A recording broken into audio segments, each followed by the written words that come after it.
Probably one of the most frustrating experiences in life is looking for an above-average job with above-average pay without becoming an above-average person. It's called frustration. And Mr. Shelf gave me probably the greatest clue he gave me when I first met him.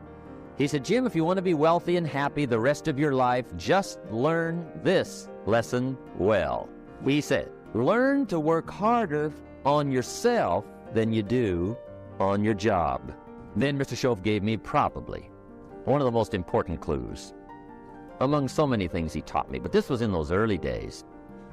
Mr. Shelf was very kind, but he was also very abrupt. And he had these interesting questions to ask. I'm giving him a little rundown one day on how things hadn't worked out for me. He said, Mr. Rohn, I've got the answer for you if you will listen carefully. And listen carefully I did that day and for the next 5 years.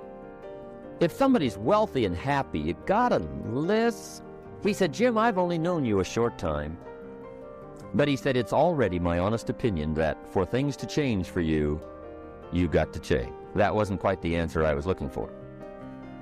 But that's the answer he gave me, and I pass it along to you on this warm summer evening in Anaheim, California, 1981. For things to change for you, you've got to change. Otherwise, it isn't going to change. Before I met Mr. Shelf, I used to say, I sure hope things will change, right? That seemed to be my only hope. If it isn't going to change, I'm in serious trouble. And then I discovered it isn't going to change, so I'm in serious trouble. See, I can tell you what the 80s are going to be like. You have dropped into the right place. I did a seminar one time for Standard Oil executives and management in Honolulu. And we're having a conference one day on this big conference table. And one of them said to me, Mr. Rohn, you know some fairly important people halfway around the world. What do you think the 80s are going to be like? I said, gentlemen, I do know the right people. I can tell you. So they all listened very carefully. And I said, gentlemen, based on my wide experience, I can really honestly say to you, in my opinion, in the 80s, it's going to be about like it's always been. Aren't you glad you came? That's inside. I don't pass that around just everywhere. Now, of course, I said that to make a point, but I also said it because it's accurate. It's going to be about like it's always been. It isn't going to change. The tide comes in and then what? It goes out.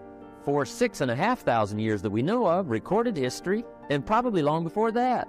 So it is not going to change. It gets light and then what? It turns dark. 6,500 years. See, it's not likely to change. And we're not to be startled by that. And if the sun goes down, the guy says, what's happened? What's happened? It means he hasn't been here long, I guess, right?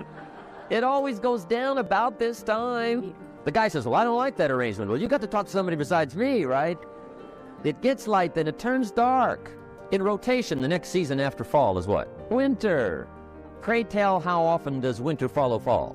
Every year regularly for the last 6,500 that we know of. See, it is not going to change.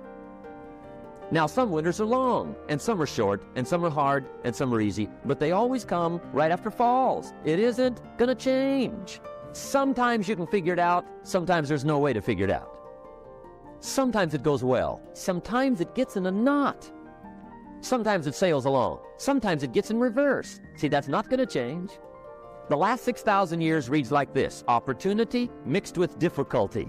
That's how it reads. It isn't going to change.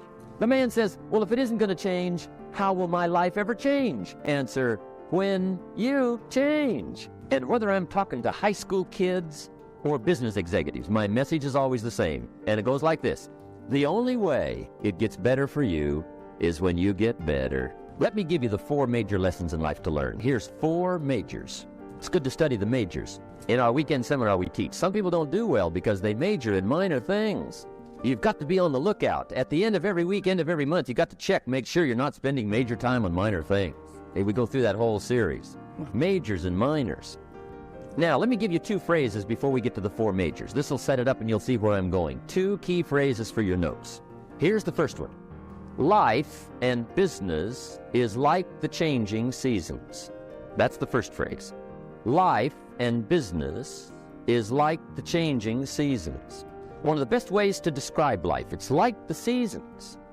Frank Sinatra sings, life is like the seasons. Now here's the second phrase. Very important. You cannot change the seasons, but you can change yourself. You can't change the seasons, but you can change yourself. And see, that's how life gets better for you. Not by chance, but by change. Now, here's the 4 major lessons in life to learn. I've got my first book finished, came out a couple of weeks ago. This is in it, the 4 major lessons in life to learn. Here they are. Number 1, learn how to handle the winters.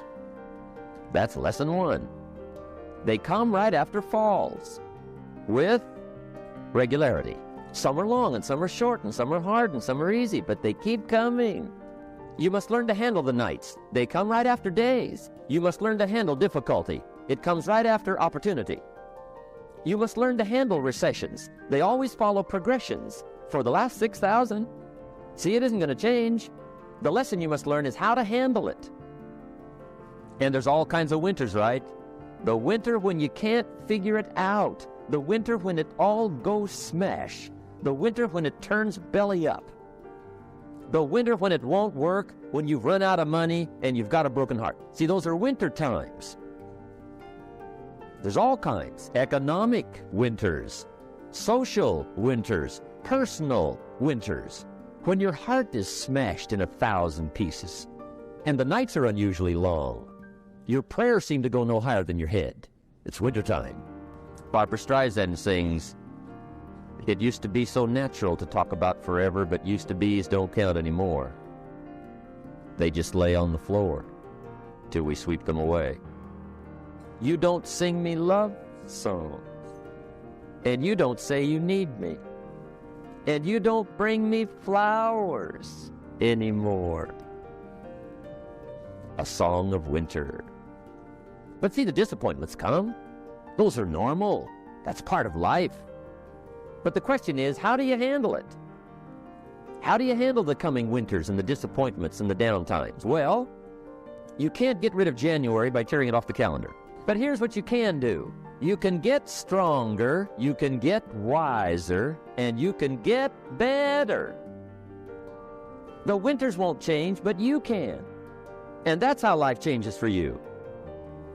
See, before I understood when it was winter, I used to wish it was summer. I didn't understand. When it was hard, I used to wish it was easy. I didn't know. And then Mr. Schoaf gave me a part of his very unique philosophy when he said, "Don't wish it was easier, wish you were better." See, that triggered my whole life change. Don't wish for less problems, wish for more skills. Don't wish for less challenge, wish for more wisdom. That's the key. So that's lesson 1, learn how to handle the winters. Here's lesson 2, learn how to take advantage of the spring. That's the second one. Spring is called opportunity, and spring follows winter. What a great place for it. If you were going to put it somewhere, that'd be the place to put it, right after winter. And pray tell, how often does spring follow winter? Every year with regularity, 6,000. You can almost count on it. See, opportunity always comes. Days follow nights. Isn't that terrific? Opportunity follows difficulty. But here's what you must learn to do. Underline these 2 words in that key phrase. Take advantage. Underline those 2. You must learn to take advantage of the spring. See, just because spring rolls around is no sign you're going to look good come fall. You gotta do something with it. In fact, you have to get good at one of 2 things in life. Planting in the spring or begging in the fall. Or get somebody to do it for you. See, those are about the only alternatives. Now here's what else you must do. Take advantage of the springs quickly, because there's only a few. Just a handful of springs have been handed to each of us. They don't come forever. Life is fairly brief. So you got to read every book you can get your hands on what to do with your springs while they're here. And take advantage, they soon run out. The Beatles wrote, "Life is so short." And for John Lennon, it was extra short. But life is brief. Elton John sings, "She lived her life like a candle in the wind." It's brief. So whatever you're going to do with your life, you got to get at it. Don't just let the springs pass. Here's the 3rd major lesson in life to learn. Learn how to protect your crops all summer. You got to take care of what you start. Sure enough, as soon as you've planted your garden in the spring, The busy bugs and the noxious weeds are out to take it. And here's the next bit of truth. They will take it unless you prevent it. And that's the third major skill to learn. You've got to learn to prevent the intruder from taking all the good you start. It's one of the challenges.